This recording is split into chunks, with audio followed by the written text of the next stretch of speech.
So tell me, Neil, is the Earth flat? We have video from space of the rotating spherical Earth. The Earth is round. Thank you for joining us on this episode.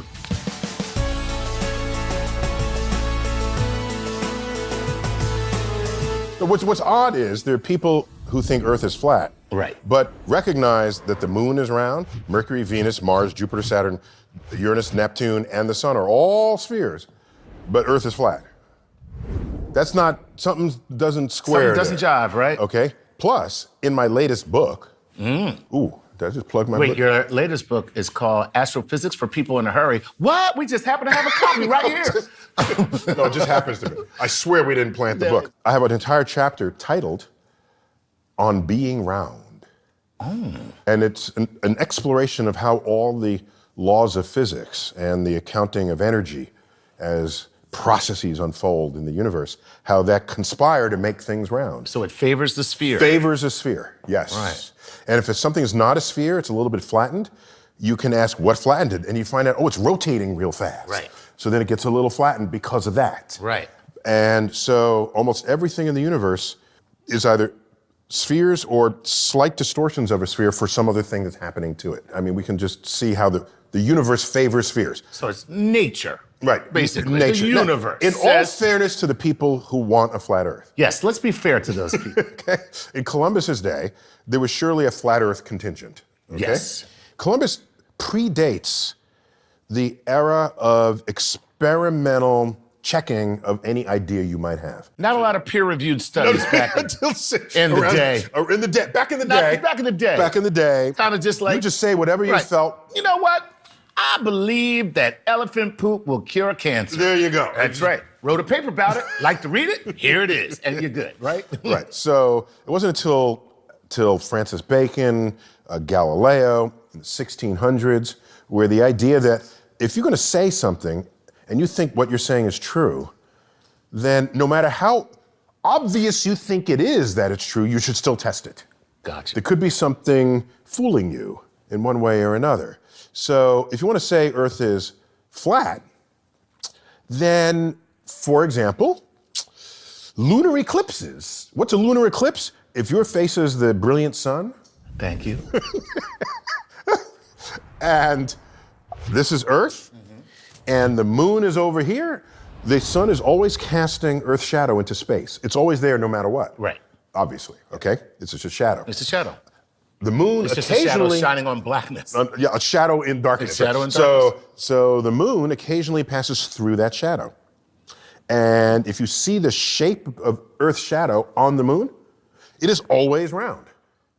Always round. If Earth were flat, sometimes you get like a flat shadow. Right. We've never seen a flat shadow. Right. In fact, it is a segment of a arc of a circle, no matter the orientation of the moon and the sun. And the only thing that makes a perfectly circular shadow would be something that's perfectly circular. Perfectly spherical. Spherical. Right. Yes. So the only thing that makes a perfect circle shadow every single time is a perfect sphere. Right.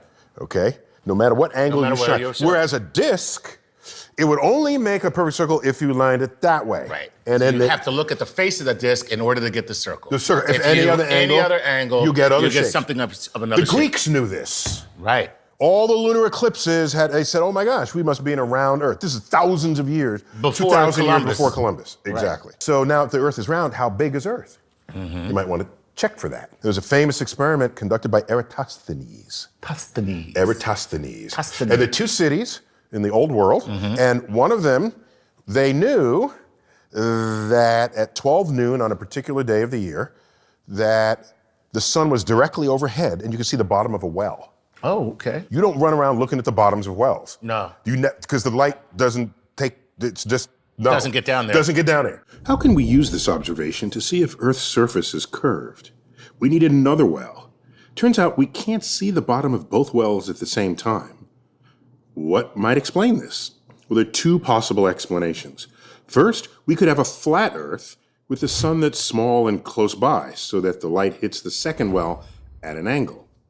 Or second, we could have a curved Earth with a sun that's big and far away, so that all the light comes in parallel, but only one well at a time is lit all the way to the bottom. Turns out with just 2 wells, there's enough wiggle room for both explanations to fit our observations.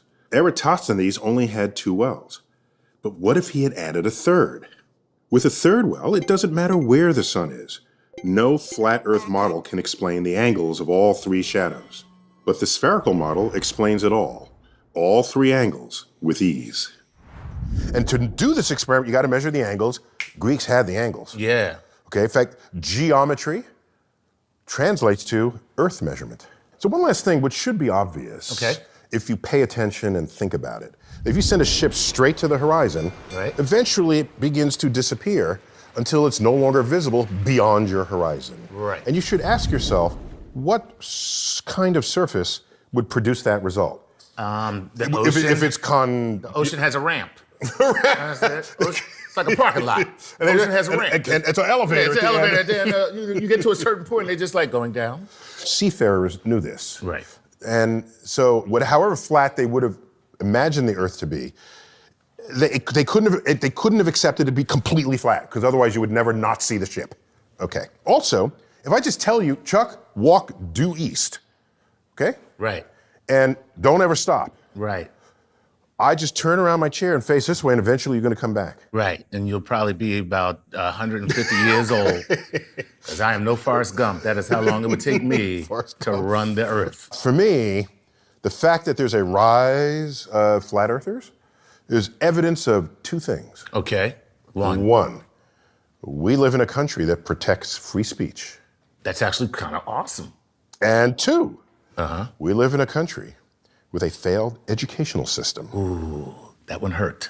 Our system needs to train you not only what to know, but how to think about information and knowledge and evidence. If we don't have that kind of training, you'd run around believe anything. Anything. Anything. And if you're interested in learning more about the Earth, the sun, and how the fact that we're hurling through space at, what is it, 17,000 miles per hour? Is that what we're going? Did you just pull that number out of I your... did.